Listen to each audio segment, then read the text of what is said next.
Hello, today I'm putting together a video on how to tether goats.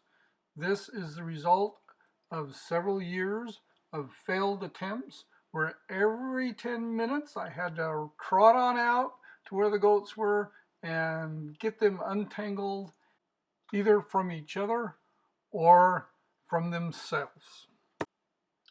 You might wonder, why would you want to tether a goat? Well, fences cost a lot of money and take a lot of work to build.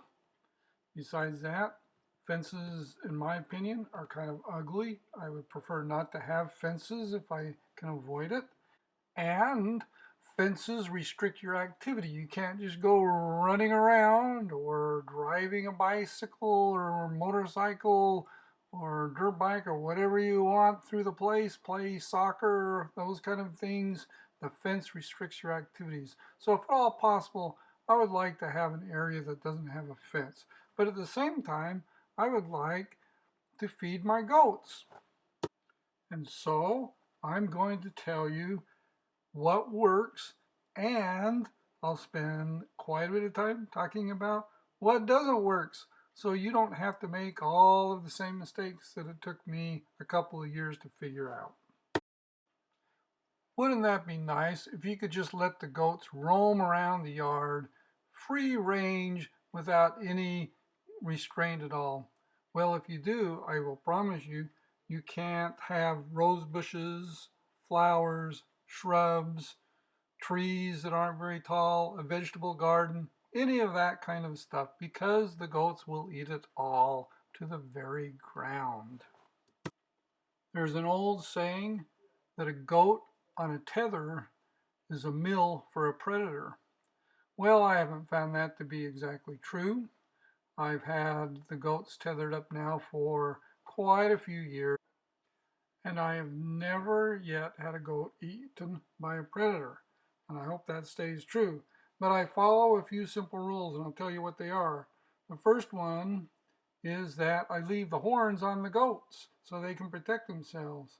Second of all, I typically tie the goats up to the tether in the mornings and put them back in their goat pen by noon, and that's the time that predators are less active. At nighttime, my goats spend their night sleeping in a goat house that is totally secure and predator proof. The other thing is it just seems to me like if you had a big open field and you had a predator in there, the predator could run the goats right up against the fence just as easy as they could run the goat up and down the tether. So I'm not sure that that's a really good argument for not having a goat on a tether. In short, I still supervise the goats.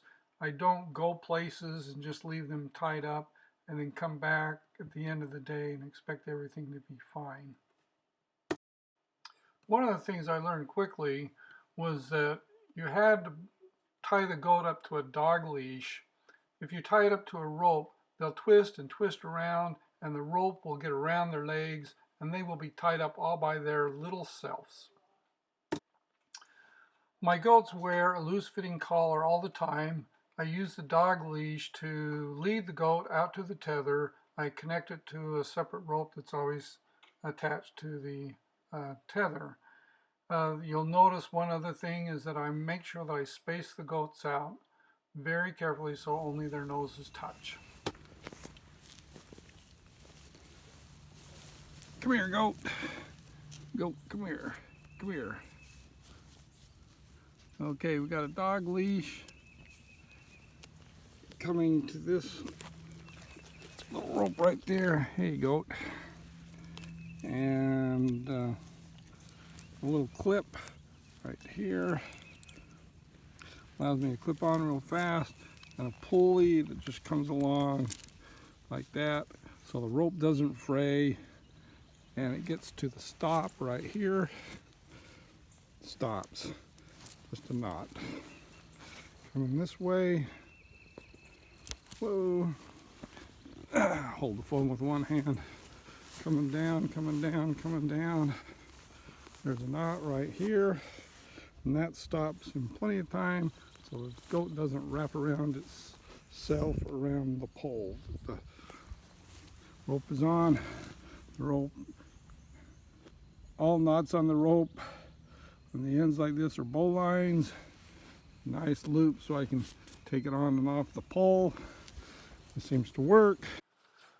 The goats will run and pull really hard on the tether, so it's a good idea to put some slack in the tether. Besides that, it allows him to reach grass that the otherwise would not be able to reach.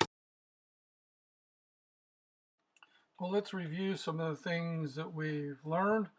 First of all, let's tether the goats along a line with pulleys, with snap clips for easy connecting and disconnecting. Let's use a dog leash instead of a rope tied directly to the goat. Put the goats out in the morning typically, or supervise them very closely to avoid predators.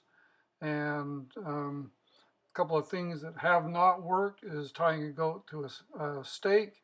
They'll just wind themselves around that stake in nothing flat.